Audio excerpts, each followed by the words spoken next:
कोडकर यांच्या फंडातून झालेले, त्यानंतर व्यासनाथ विभाग यांच्या फंडातून सभागृह झालं, यानंतर विजयराव भांबळे यांचा फंडातून स्थानिक विकास सभागृह या ठिकाणी झालेले आणि सन्माननीय खासदार श्री वरुण जाधव यांच्या विकास निधीतून सुद्धा या ठिकाणी सभागृह आता करत आहे।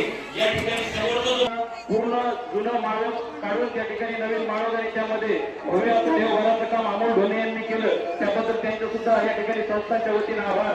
तसंच धुनी मंदिराचं बांधकामाचं काम जे सप्ताहासाठी आपल्याला सेवेच्या माध्यमातून योगदान देतात असं दत्ताभाऊ ढोणेंनी केले आणि लोकसहभागातून त्याचं वरील पत्राचे सुविधेचं काम झाले, असे विकास कामं चालू आहेत। प्रताप भाऊ सुद्धा या ठिकाणी योगदान आपल्याला असं आचार्य व्यवस्था करतात। विश्वनाथ राठोड यांनी या त्यांनी केले, त्यांच्यासाठी सुद्धा टाळ्या वाजल्या पाहिजे।